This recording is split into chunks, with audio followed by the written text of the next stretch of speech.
Hey there. Ready to dive into one of the most enigmatic nations on the planet? Oh, yeah.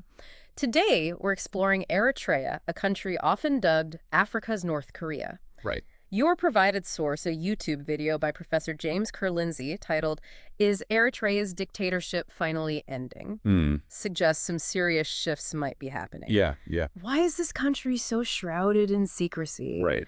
And is there really hope for change on the horizon? Oh, good question. Let's find out. It is fascinating to compare Eritrea to North Korea. Right. Both nations are incredibly isolated, ruled by authoritarian regimes, Yeah. and notorious for human rights abuses. Yeah. However, while North Korea actively seeks attention on the world stage, Yeah. think nuclear threats and elaborate military parades, Eritrea operates in near total silence. You're right. It's a much quieter, almost invisible kind of control. Mm. So before we get into the dictatorship and the potential for its end, could you set the scene for us geographically? Sure. Where even is Eritrea? Picture this. Northeast Africa, with Eritrea hugging the coastline of the Red Sea. Okay. It shares borders with Djibouti, Sudan, and importantly, Ethiopia. Okay. But here's the thing. Even getting basic facts about Eritrea is a challenge. Right. No official population figures, no reliable economic data. It's like trying to navigate a blacked-out room. That's a powerful image, a blacked out room. Yeah. No wonder it's so hard to get a clear picture of what's happening inside the country. Right. And it's surprising, right? I mean, Yeah. the video mentions it's roughly the size of New Mexico and has resources like gold and copper, yet it's one of the poorest nations in Africa. This lack of transparency is definitely a red flag. Yeah. It points to a regime that thrives on controlling information. Right. And to understand how Eritrea got here, we need to rewind a bit back to its complex history, Okay. starting with Italian colonialism in the 19th century. Okay, so Italy established a presence in Eritrea initially as a trading post, Mm-hmm. but by 1890, they had full colonial control. Yep. They even incorporated Eritrea into Italian East Africa for a while. Right. Then during World War II, things shifted again with the British and Ethiopian guerrilla fighters pushing the Italians out. You're spot on. And after the war, as many African nations were gaining independence, Yeah. Eritrea's path was far from straightforward. Professor Kerr-Lindsay highlights the internal divisions that cropped up during decolonization. Right. The Muslim community largely favored full independence, while the Christian community leaned toward a union with Ethiopia, Right. influenced in part by their ties to the Ethiopian Orthodox Church. Those internal tensions were made even more complicated by external pressures. Right. Ethiopia, under Emperor Haile Selassie, saw Eritrea as their gateway to the sea, Mm-hmm. and they pushed for unification. Yeah. Western powers during the Cold War also had their interests, Right. all leading to the Federation of Eritrea and Ethiopia in 1952. A federation that, from the sounds of it, wasn't exactly a partnership of equals. Exactly. Ethiopia, with its longer history of independence and larger size. Yeah, dominated the federation. Right. This unsurprisingly fueled Eritrean discontent, eventually sparking a 30-year war for independence. Wow. Starting in 1961, initially led by the Eritrean Liberation Front, or ELF. 30 years. Wow, that's a long time to be fighting for your freedom. Yeah. Then, as if things weren't complicated enough, the 1970s brought the Ethiopian Revolution. Mm-hmm. Emperor Selassie was overthrown, and a Marxist military dictatorship took over, throwing the whole region into chaos. Absolutely. And this is where a pivotal figure, Okay. Isaias Aferwerki, emerges. Okay. He leads a faction that breaks away from the ELF, Yeah. forming the Eritrean People's Liberation Front, or EPLF, Okay. which became the driving force behind the fight for independence. What was it about the EPLF that allowed them to succeed where the ELF had struggled? Timing played a key role. Okay. The collapse of the Soviet Union in the late 1980s significantly weakened the Ethiopian regime. Right.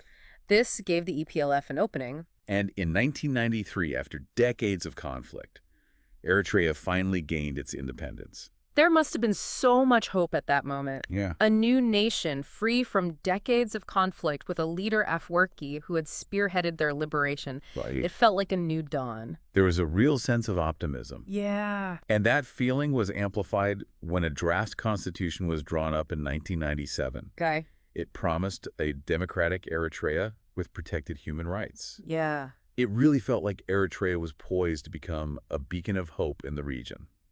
But, as we know, that's not what happened. Right. Just a few years later, the border dispute with Ethiopia reignited. leading to another devastating war in 1998. Right. Professor Kurlinzi points to this war as the turning point, the Yes. moment when Eritrea's hopeful trajectory took a dark turn. This is where the parallels with North Korea become even more intriguing. Right. Both regimes used external threats and conflict to consolidate their power and justify their repressive tactics. Right. But as we'll see, Eritrea's path takes on its own unique and chilling characteristics. It's almost Shakespearean, isn't it? Yeah. A nation fights so hard for freedom, Right. only to find itself trapped under a different kind of oppression. Yeah. It seems the 1998 war with Ethiopia was the catalyst for Afewerki to truly tighten his grip on power. What's striking is how quickly the promise of a democratic Eritrea unraveled. Yeah. Afewerki skillfully exploited the war, using it as justification to silence any opposition and consolidate his control. It's like he took a page out of that dictator's playbook, Yeah. but with a uniquely Eritrean twist. Yeah. What specific tactics did Afewerki use to transform Eritrea into this blacked-out room you described earlier? He was methodical and ruthless. Right. Independent media. Gone. Shut down. Well, Political opponents. To jail. Silenced or imprisoned. Right. That promising draft constitution from 1997, Yeah. the one that enshrined democratic principles and human rights, Yeah. shelved indefinitely. Wow. Elections were postponed, and Afewerki consolidated power around a small, loyal elite. So instead of the democratic Eritrea envisioned in that draft constitution, Right. what emerged was something much darker. The reality for Eritreans under Afewerki's rule is grim. Yeah. No independent judiciary, no legislature, no freedom of the press. Imagine living in a country where you could be conscripted into indefinite military service Wow. with no end in sight Right. and where basic human rights are routinely violated. That's a chilling reality. Yeah. No wonder hundreds of thousands of Eritreans have risked their lives to flee seeking refuge in other countries. Yeah. It's a tragic irony, fleeing the very nation they fought so hard to liberate. And that isolation, that blacked out room feeling, extends beyond Eritrea's borders. Right. The long history of conflict with Ethiopia, coupled with Afewerki's actions, has made Eritrea a pariah state in the region. The video even mentions Eritrea's involvement in the recent Tigray conflict in Ethiopia, Yeah. where they fought alongside Ethiopian forces. It seems like Afewerki has a real talent for making enemies. You're right, the Tigray conflict further damaged Eritrea's international standing, adding to the accusations of supporting insurgents in Sudan.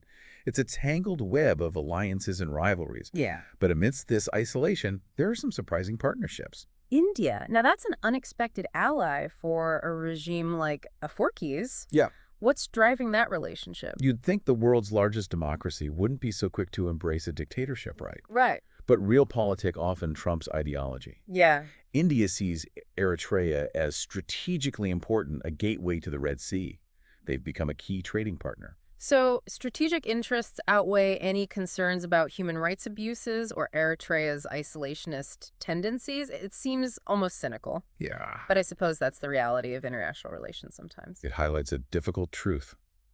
Condemnation alone doesn't always shift the behavior of authoritarian regimes. Right. And then, of course, there's Russia. Ah, yes, Russia.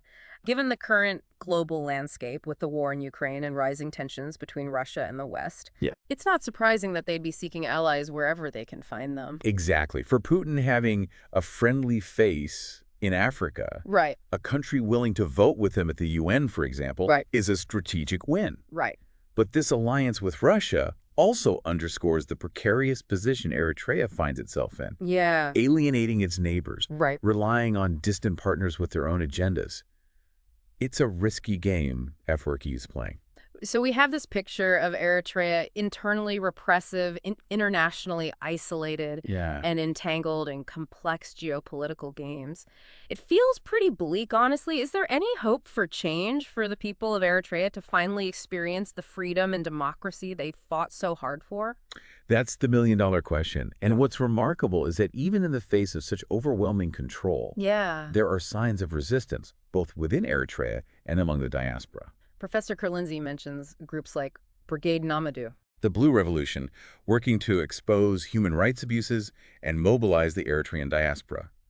It's a dangerous undertaking, given the regime's control over information and its history of silencing critics. You're right. It's incredibly risky. Yeah.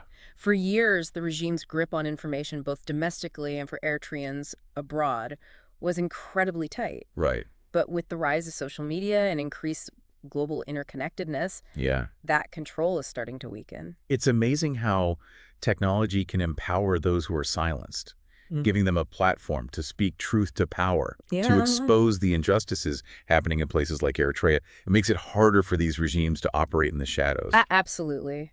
And we're not just seeing resistance in the digital realm. Okay. There are also stirrings on the ground with the emergence of opposition groups, Right. albeit mostly operating from outside Eritrea. Right. And this is where Ethiopia comes back into the picture. Because even though they were at war just a few years ago. Now, there are hints that Ethiopia might be open to supporting regime change in Eritrea. Right. That's a dramatic shift. It is.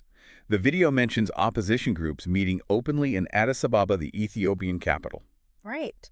A few years ago, such a gathering would have been unthinkable. Right. But with the changing political landscape in Ethiopia and those renewed tensions with Eritrea, it seems like a window of opportunity might be opening. It's certainly a gamble, but could Ethiopia really be a decisive factor in toppling Afewerki? Well, Wouldn't that risk another war, more violence and instability in a region that's already seen its fair share of conflict? you raise a valid concern. Yeah. There are no easy answers here, Right. and the stakes are incredibly high. Right. But remember, Afewerki is not getting any younger. Right. He's almost 80 years old, Right. and there's no clear successor in sight. So the question becomes, what happens to Eritrea when Afewerki is gone? Right. Does the regime collapse under its own weight? Does a power struggle erupt within the ruling elite? Or does someone step into Afewerki's shoes, maintaining that same system of repression? It's impossible to say for sure. Yeah. The future of Eritrea hangs in the balance. Right. The decisions made in the coming years, both by those within the country and external actors like Ethiopia, Right. will have a profound impact on the lives of millions.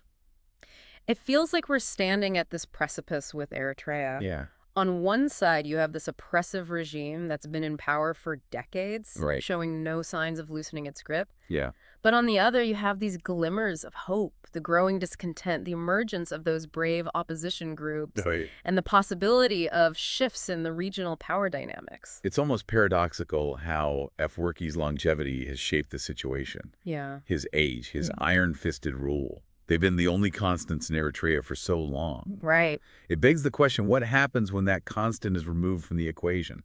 It's a question that looms over everything we've discussed. Professor Crew-Lindsay lays out a few potential scenarios, and they're all pretty heavy. Yeah. He talks about a potential power struggle within the ruling elite, a chaotic collapse of the regime, Right. or, and this is a chilling thought, a continuation of the status quo, Right. with someone stepping into Afewerki's shoes and simply perpetuating the system of repression. Each of those scenarios has huge implications, not just for Eritrea, but for the entire Horn of Africa. Right. Imagine a power vacuum in Eritrea. Yeah. It could easily destabilize the region, pulling in other countries and reigniting old conflicts. Right. It's a powder keg waiting for a spark. So what can the international community do? I mean, sanctions haven't really worked, Yeah. and direct intervention seems both unlikely and potentially disastrous. Mm-hmm. Is there any way to nudge Eritrea toward a more positive future? Any way to help those people finally grasp the freedom they've been yearning for? It's a tough question. Yeah. There are no easy answers when dealing with a regime like this. Right. But I think engagement, however difficult, might be the only path forward. Finding ways to support civil society, Yeah. empowering those inside Eritrea who are working for change, those are crucial steps. It's like that saying, you catch more flies with honey than with vinegar. Right. Maybe a more nuanced approach that combines pressure with incentives instead of just isolating Eritrea further might be more effective. The challenge is finding the right balance. Yeah. It's about condemning the human rights abuses while also keeping lines of communication open, Right. hoping to encourage reform from within. Right. It's a delicate dance. This has been an incredibly eye-opening deep dive for me. Yeah, me too. We've covered a lot of ground. The history of Italian colonialism, the complexities of Eritrea's independence struggle, the rise of Afewerki and his iron-fisted rule, and those glimmers of hope that are emerging despite the odds. What I find most compelling is that while Eritrea's story is unique in many ways, Right. it also reflects broader trends. We're seeing globally the fragility of democracy, the allure of strongman leaders, and the ongoing struggle for human rights in the face of authoritarianism. Right. These are themes that resonate far beyond the borders of Eritrea. So for you listening, here's something to consider. Okay. We've talked a lot about external forces. Ethiopia, the international community geopolitics. Yeah. But ultimately, the future of Eritrea lies in the hands of its people. Right. Will they continue to endure the repression? Yeah. Or will they find a way to break free and chart a new course for their nation? Good question. I think that's the most crucial question we're left with. And it's a question that deserves our attention, our empathy, Yeah. and our continued engagement, however challenging that may be. Right. Because even in the darkest corners of the world, the human desire for freedom and dignity persists. Yeah. Who knows, maybe Eritrea's long night is finally coming to an end. We'll definitely be keeping a close eye on this one. Yeah. And for now, we hope this deep dive has given you a better understanding of Eritrea, its past, its present, and its uncertain but hopeful future. It's a fascinating story. Thanks for joining us. Thanks for having me.